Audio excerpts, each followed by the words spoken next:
Welcome to another exciting edition of Million Dollar Peddlers. I'm Papergoy. And I'm Mr. Magazine. And anybody new to the channel, I'm Papergoy. I have a day job. I sell out of my house, have about 40,000 items on, but kind of give you the perspective from, well, somebody that's doing this part-time. I'm Mr. Magazine, and I don't have a day job, but what I do have is a big warehouse, 500,000 items, and 15 employees. So this was actually inspired by a comment, and do comment down below on all of our videos. We do answer them all. We do a lot of interaction. We basically pride ourselves at being one of the most interactive reseller shows out there. Do check out our live shows, 7:30 p.m. on Wednesday. They are incredibly interactive and a lot of fun, too. We call it the Hump Day Happy Hour. We get started before the show. You can get started during the show. It'd be wonderful. But what the comment was this gentleman who commented specializes in wrestling items. And he had seen a lot up on Facebook Marketplace that had been, and I'm not real sure how Facebook Marketplace works, but I guess it had been, I guess you repost it. Yeah. It had been reposted a number of times. And it had a very good item in it. And the whole lot was a decent lot. And I'm making this up because I don't know a lot about wrestling. But it would be like if you had a lot of cards up for $100 that had a Jeter rookie card in it, which is, what's that going for, $150, whatever that's going for? Depends, yeah. You know, $150 Jeter card in it, $100 for the lot, and there were 25 other cards in there that were $5 to $10, $15 each. So it would be like, $400 or $500 lot, you wanted $100 for it. That's a good deal, but yet nobody bought it. And so he was questioning why. It was baffling him as to why it was still available and why the person had to repost it multiple times. It reminds me, before we talk about the reasons, a friend of ours that we both know he dabbled in online selling. But this is really, really funny. He would go and he would buy something or other at an auction, and then he would get really discouraged because he won it. Because he would say, wait a minute, how did I win this for $10 when there's all these dealers here that know more than me, and none of them wanted it? Did I just get ripped off? And he had the self-doubts about that. But as I told him, basically the entire auction experience, are you familiar with the bigger sucker theory? The entire auction experience, think about it this way, it's the bigger sucker theory. And that's, I just bought this for $100. I'm a sucker. All I need to do is find a bigger sucker who's willing to pay $200 for it. There you go. So makes sense. That's what I told him. But that always made me laugh. Like, oh my God, I screwed up. I won this. Jeez. Why are you there then? Observer? But you can kind of see his point. Yeah. That would be almost like if you and I went to an auction of stamps and a stamp lot came up and there's all these stamp dealers there and we win the lot. And then we say, wait a minute, we really don't know stamps, and we just bought this lot for $1,000. Why did all of these stamp experts not want it? Yeah. So, kind of interesting. I think we both had that point before where we win something or other that's a little outside of our thing, and then you start doubting yourself, saying, well, I didn't think people that know it want it. And there are a lot of reasons why they may not have wanted it. One of the reasons may be space. You picked up that deal in Ohio. I could have gone in with it on you. I did not go in on with you because I didn't have the space. How many magazines did you pick up? Geez, 100,000, pretty darn close. 100,000 magazines. Yeah. If we had split it half and half, that'd be 50,000 magazines. You've seen my house. As much as I'd like to be able to get 50,000 more magazines in there. That's 500 boxes, pretty much. If you can get 100 in a box. Yeah, as much as I'd like to be able to get that in my house, because I know it's a great deal, no possible way that could happen. Well, let's say you did. Now, how long is it going to take to list it all? That's the second problem. So perhaps the people purchasing this off Facebook Marketplace don't have the outlet for it. They saw the lot and they knew it was kind of good, but they don't sell on eBay. Perhaps they just sell on Facebook Marketplace and Craigslist, and they might look at it and say, yeah, I know that that's a $500 lot for $100, but nobody's buying the lot off him for $100. Right. What am I going to do? Buy it, and then I'm going to break it up, and then I've got to deal with 22 different people calling me and coming. It's just not worth my time to do. Right. So you might have an outlet that somebody else doesn't have. I know Auction Professor all the time talks about, I believe it's Del Camp, which is a postcard site. I believe I tried to sell on there many, many years ago. I may have sold a few years and years ago. he may know that there's some postcards, foreign postcards that sell very, very well on Del Camp. That if you and I simply sell our postcards on eBay, it's not, those are just common postcards that don't sell on eBay. Well, no, he may know that sells on Del Camp for a lot of money. Yeah. So he may have an outlet. He may, or you may see that wrestling a lot and know that your cousin collects wrestling. And you could pay $100 and sell it to your cousin for $200. Right. Everybody else looking doesn't know your cousin. Exactly. So that could be yet another reason. True. Could simply be, I see it on there, and I happen to be searching Facebook Marketplace. You know my schedule. Yeah. I don't search Facebook Marketplace, but if I did, when would I be searching it? Probably 4 o'clock in the morning. Yeah, when everyone's sleeping. It's probably considered rude to call somebody at 4 o'clock in the morning without their permission. So I suddenly see this lot. Oh, that's a really good lot. I can't call him because it's 4 o'clock in the morning. Let me write down to call the guy at 8 o'clock. I go to my day job. It gets busy. I get a couple of phone calls. I didn't call the guy today. I'll try it tomorrow.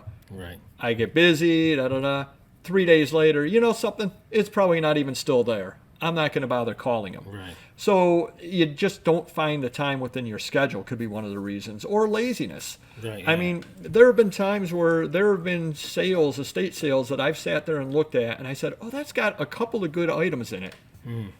It's the second day of the sale. It's a half an hour drive. Right. I've got enough stuff to sell already. What are the odds that those are still going to be there?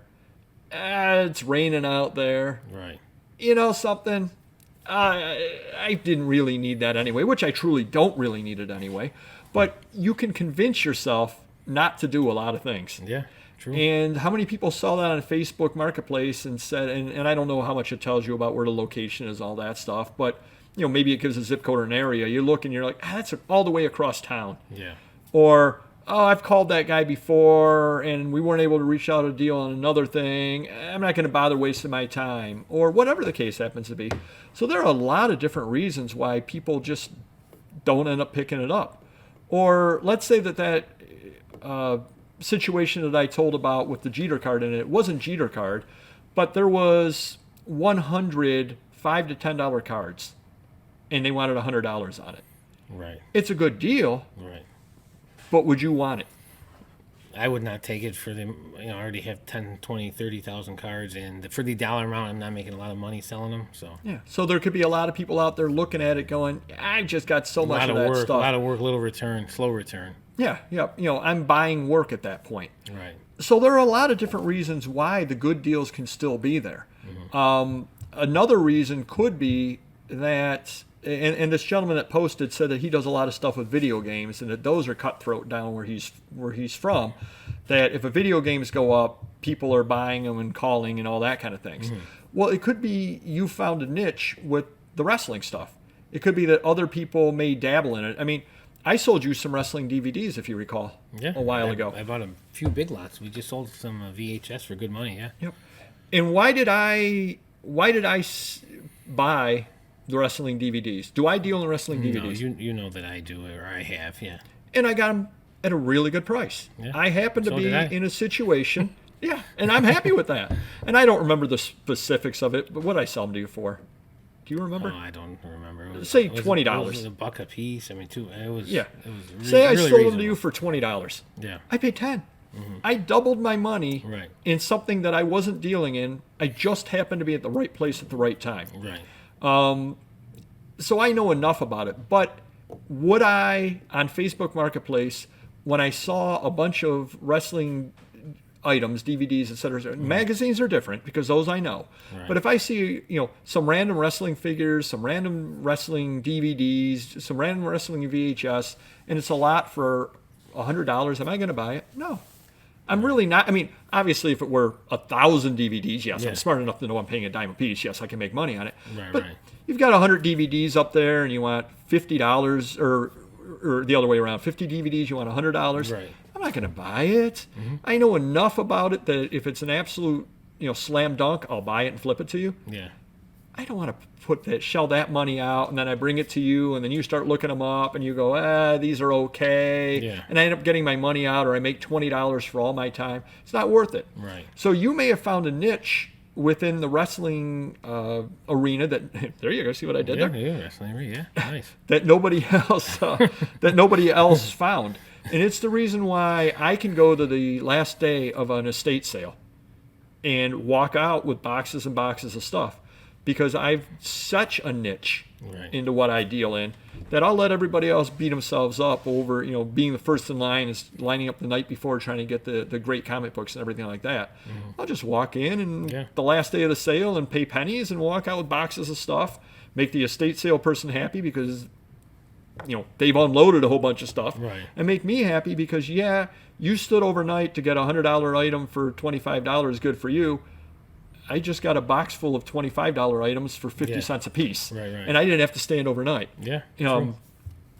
So just because you see something on there that's been on there multiple times before doesn't necessarily mean that it's not a good deal. It very well could be. There's a lot of different reasons why people might not have bought it. And yet another reason, and it is money. You deal on a different level than I deal on. I deal on a different level than a lot of new people deal on. We've been doing this a long time. I've got the day job. You've got access to business loans and that sort of thing. Your sales are astronomical. My sales are decent. Having the day job means that I can tie money up. You can tie money up. Makes a big difference that if we do a deal, it doesn't necessarily have to get listed right away. And another thing to realize is there are a lot of people out there in a lot of different situations. What's the biggest deal that you've ever done dollar-wise? It's got to be probably the Ohio deals, right? Or the other Milwaukee deals. What did you spend on the Ohio deal, just for an example? Well, there was 2 Milwaukees, 2 Ohios. I think they're $150,000 each deal. So $600,000 you spent? Yeah. So between all those deals, you shelled $600,000 out. Yep. I couldn't do those deals for many different reasons. I don't have $600,000 available to me to do those deals. Could Jeff Bezos do those deals? Absolutely. He could do those with the money in his couch. Exactly. Yeah. So, not that he wants to get into peddling magazines, and if he does, contact us. We will set you up with some inventory, Mr. Bezos. It's a fun thing to do in your retirement. We'll even teach you how to list on Amazon.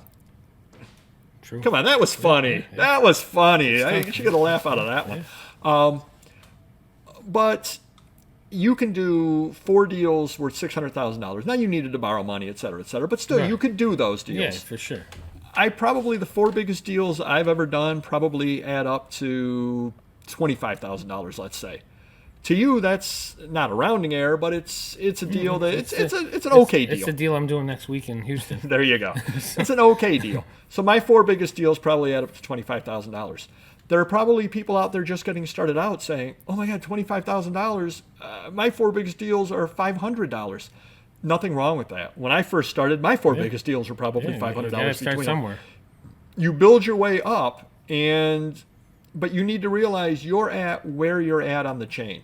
And I remember when I first started going to the auctions, I was buying the leftover book remainder lots and paying $5 for a box, $3 for a box, $2 for a box, entire row of books for $10. That was what I was buying.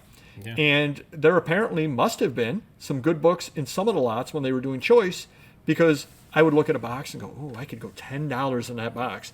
Which at that time, $10 was a lot of money to pay on a box of books. And that box of books would go for $150. Right. And I would be flabbergasted. How could you possibly pay $150 for 1 box of books? If I ever invent that time machine, I'd like to go back there and see what was in that box. And I'd probably be paying $200 for that box now. Sure. But at that point, I was not at the position where I knew enough, nor had $150 extra money to sit around to buy that box. Right. Now I would buy it in a second if it were worth it to buy. So that's yet another reason. You may be at the point, our great viewer and commentator, and we definitely do appreciate that. You may be at the point where, and I don't remember what the Facebook deal was, but say it was a $500 deal. You may be at the point where you have $500 spare to invest in your business. Your competitors may not have that $500. They may have rent due. They may have a car payment due. They may need 4 new tires on their car. You know, who knows what their situation might be. You may be one of the big dogs in your category locally to buy it. You just never know. Maybe the $500 price tag scared a lot of people away who don't have the knowledge of that one item in there being a very, very good item. Right. They may have looked at it and gone, $500, that works out to $10 per day. That's crazy price. Exactly. Whereas you look at it, I can get $500 out of that one item. I've got all the rest of them left over. I'm going to double, triple my money, no problem whatsoever. Right. So it could be knowledge. It could be knowledge. It could be money. It could be so many different things.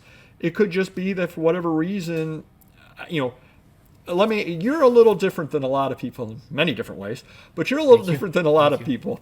A lot of people, if they go out, like let's say I go to the flea market tomorrow, and I go and there's a guy there that's got a lot of comic books and magazines, and they're things that I want to sell, not things I want to flip to you, and I completely fill my vehicle up, and I spend $1,000. Doesn't matter what I spend, $10,000, doesn't matter. It's not what I spend.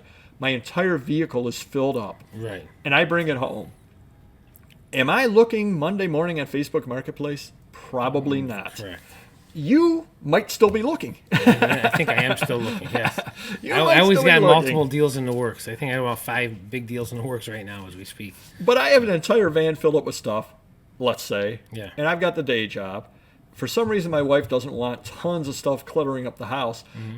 I may say, I'm really not going to look for the next couple of weeks. Right. So perhaps your competitor got into a really good deal and isn't even looking at Facebook Marketplace right now because his funds are tied up, his time is tied up. Yeah. Maybe his kid is graduating and he's working on a graduation party. Right. Maybe one of his relatives got ill and he's not looking.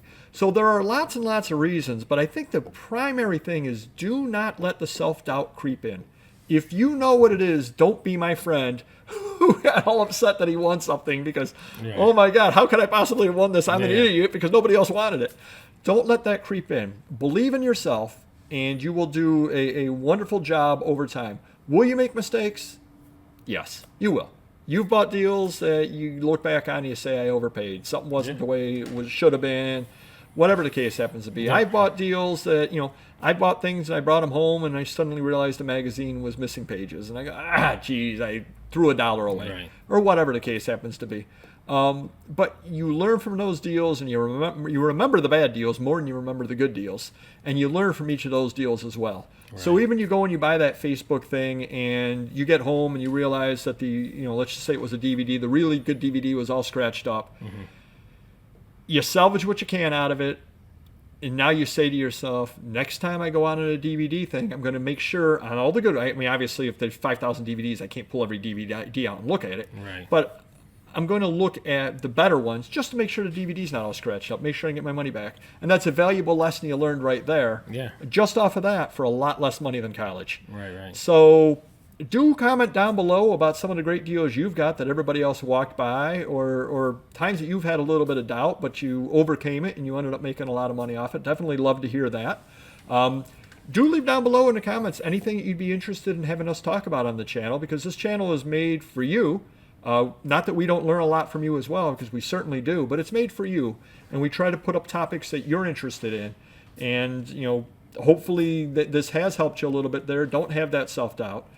Do hit the like button if you could. Hey, I finally remembered to say that. That doesn't happen very often whatsoever. Yeah, you remember to say everything else. Wow. Come on, that Amazon joke was funny. I don't care what you say. Comment down below how funny me telling Jeff Bezos I could teach him how to list on Amazon was. Yes. Please comment down below. Prove Papergoy wrong. Prove Mr. Magazine wrong. Now I'm totally forget who I am. Remind him he's got to go to Seller Central first now. He actually does. He actually does. I'm sure he doesn't know that. I'm certainly doesn't. We didn't know that either. Exactly. And we will see you next video. Take care. Bye-bye.